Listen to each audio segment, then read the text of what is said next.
Howdy oh hi everyone, I'm GM Ven. Welcome to Honey and Tea RPG, a place for me and my partner Riz to make tabletop gaming videos. Today we'll be delving into the haunting realm of Shadowdark RPG as I attempt to create a sandbox setting for Riz and their character Amy Palmer to explore the dangers and wonders of. If you don't know what Shadowdark RPG is, it is a tabletop role-playing game created by Kelsey Dione of the Arcane Library, which funded on Kickstarter. It's a modern redesign of classic fantasy gaming where the players level up by getting loot and carousing around town. They do this while avoiding danger at every corner.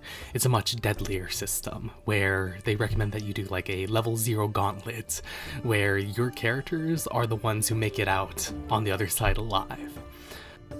I'll be running it for a single player who will be controlling multiple characters who are all sort of working to uncover the secrets of this mysterious subcontinent that disappeared from the face of our fantasy planet, but recently reappeared on this fantasy planet.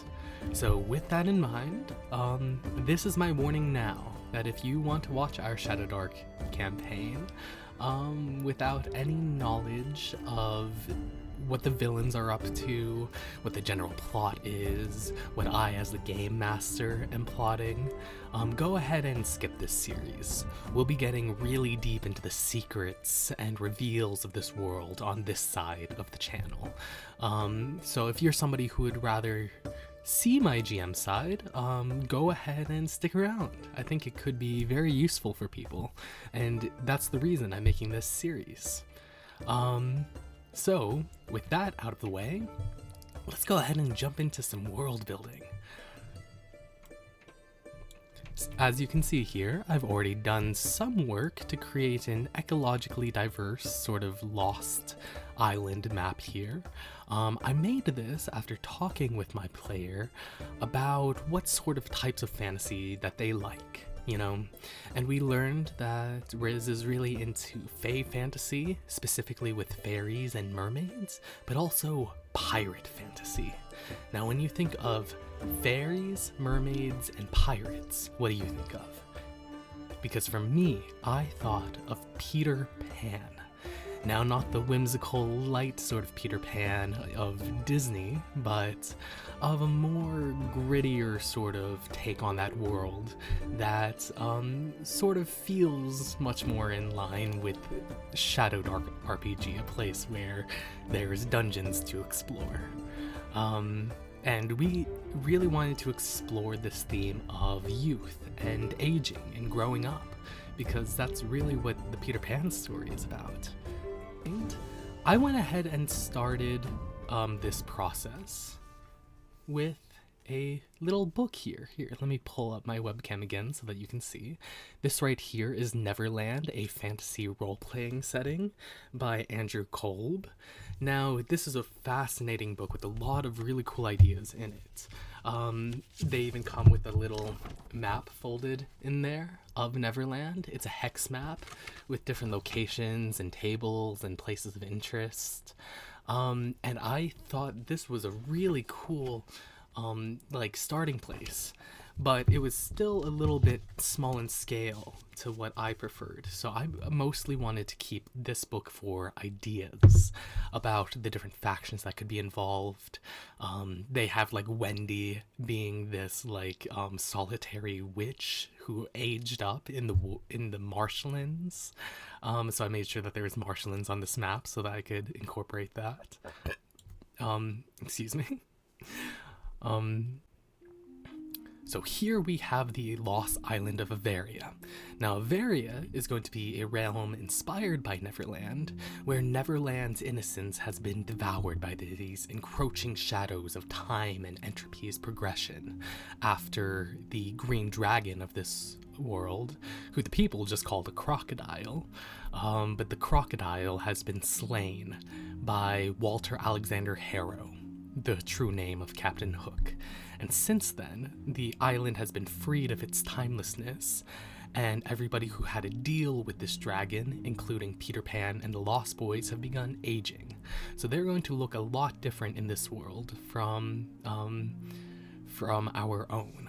In fact, they're going to be called the Waywards here, as that is the new sort of moniker that they took up after being kicked out of Elfame and sent to these jungles up here.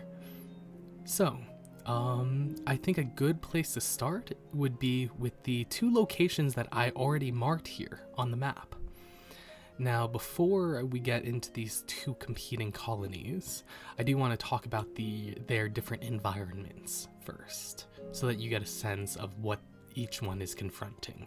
Because depending on which kingdom from my larger fantasy setting here, this setting of Ceradelm, which expands into the Eulosian Domains continent, and then the Calivian Peninsula, where I have made some fantasy kingdoms in the past for other games. So we have these 2 warring kingdoms here, and depending on which one our characters decide to be from, or are decided to be from, they'll be starting in a different colony here in Averia. So, on the western shore over here, the colony from the Kingdom of Cedor is going to end up confronting a lot of the shadow-blighted lands. Now, I really love Kingdom Hearts, so I like the idea of there being this old sort of kingdom down here in the southern half, right underneath this sort of lake area, had their people's souls separated from their bodies by this dark entity known as the Shadow, which created shadows and then created ghouls. Now, shadows, their whole thing is wanting to create more of themselves. They're sort of analogous to the monsters in Kingdom Hearts called the Heartless, who are hearts that have been separated from their bodies and turn into these, these shadowy monsters. But the other side of this is what happens to the bodies that are left behind. Well, those bodies get corrupted into husks or ghouls, who are driven by this hunger to be fulfilled. So they obsess and consume and consume and consume until they themselves are consumed. They're never fulfilled because their souls are left from them. And so these ghouls are almost representative of the nobodies from Kingdom Hearts, who are bodies who have been separated from their hearts. I also want there to be some sort of separation from these shadowed lands over here to the east, and the Fey land, to the west, and the Fey lands to the east. Now these Fey lands over here, where the colony of Mellowark gets to be in,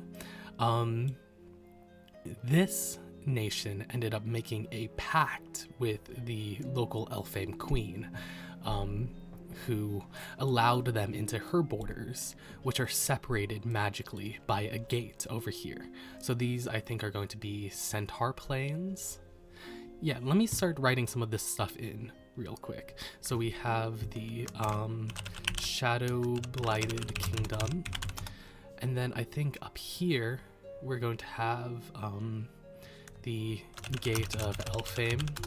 This is what separates Elfame from the Shadow Blight over here.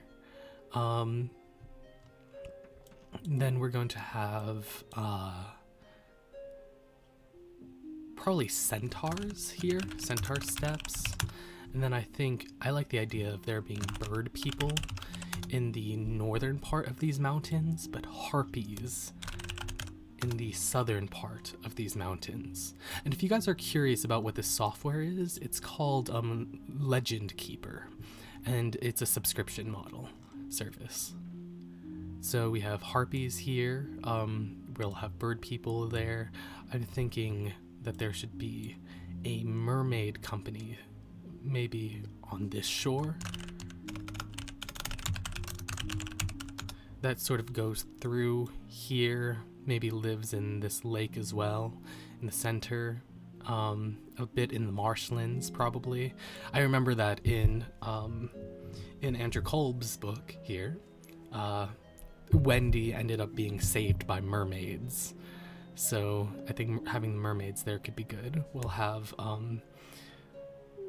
wizard, or I would probably say like Moss Mother, I think is what she's called in the book. We'll call her Moss Mother. Shack. It's probably gonna not be a shack, it's probably gonna be a whole dungeon. So we'll call it Magmother's Keep. Somewhere over here. I think down here we can have the Woods of the Huntsman. The Huntsman is like a noble person who has this, like, nightmare horse that he rides, and he hunts fairies specifically. So I think it could be interesting if these are the woods that he lives in and sort of controls with his, like, shadowed dogs. Let's see. And then this is where we'll have the probably capital of Elfame. And Elfame is probably going to be like this area here. From this gate, they'll control the like southern part of all these mountains all the way to this shore. Now, that should give you a different idea of what's going on with the colony of Harrow versus the colony of Mellowark. The colony of Harrow is going into these shadow-blighted kingdoms, sort of discovering the story of what happened here with the elves and dwarves and gnomes who lived here. But also to the north, where we're going to have the Croc Kingdom. Now, the Croc Kingdom is going to involve a lot of green dragonborn who probably have a stratified society with kobolds too. We'll probably have an egg of the crocodile that survived and is sort of being hailed with like a regent sort of leader. And they've survived and are holding off the Shadow Kingdom just because they themselves are magical. So we'll have Elfame to the east, but to this like central area we'll have the Croc Kingdom with these like Crockin. And up here, I want there to be a Genasi sort of civilization. We'll call them the Genasi of the Valley, and then maybe up here the Genasi of the Heights. One is going to live in these like montane forests, while the other are going to be living in these mountains over here. Now, what I want in the deeper mountains is for there to be giants. So that sort of creates this elemental sort of story that's going on here, because we're going to have the Everbird's lair be within here. We'll call it the Nest of the Everbird, which is going to be like a grand elemental primordial spirit who lives throughout this space and is the reason that this island got sucked into this like loop of infinite time for so long. And when the crocodile who ate the Everbird's egg was killed and that egg was returned to the Everbird, the shadow ended up escaping and consuming this kingdom down here. And the giants ended up becoming infused with like elemental magic in these forests, these like montane forests. All right, and then to the east, the northwest up here, we're going to go ahead and set up some, probably an old snake empire. I do love some ancient snake dungeons. So we'll do an ancient snake civilization that is now lost. Over here we'll have the reason that those people were lost. I'm thinking ant people. So we'll call the ant people Sedaeans. That's just a word that's in my head for ant people. I don't know, I don't even remember where it came from at this point, but it's what I use. So we'll call it the Sedaean Empire. And they'll be like Tricreans from D&D. And they'll exist in this sort of savanna, deserty space up here. And then to the east over here, sorry, I'm bad with cardinal directions. This is something you'll learn about me very soon. But yes, to the east over here, we're going to have the Waywards, which is Pan's nation of warlocks that have been kicked out by the Elfhame people. So we'll probably have like a giant tree dungeon in here, something like that. In the Shadow Blighted Kingdom, let's see, harpies. I like there being some satyrs too, so we'll probably have bird peoples in the mountains, but satyrs in the groves.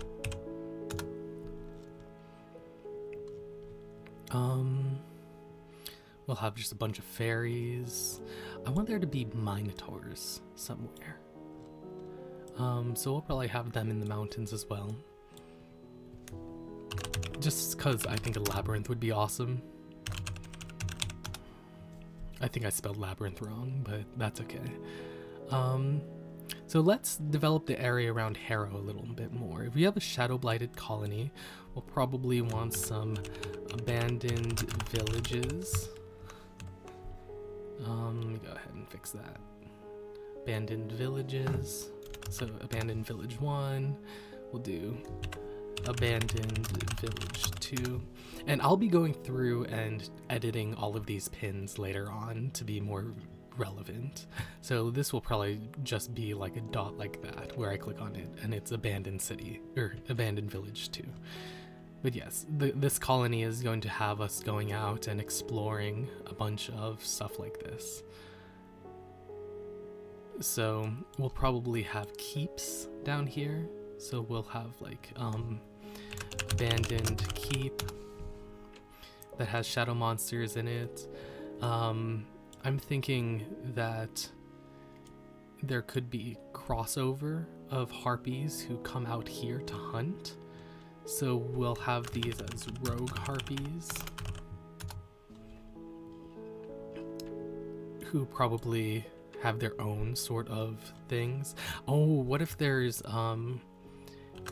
ancient orc dungeons that are now filled with harpies? I kind of like that, so I'll have those two dots together. I think we could have maybe some adventures with like undead up here. We could have burial mounds with these hills here.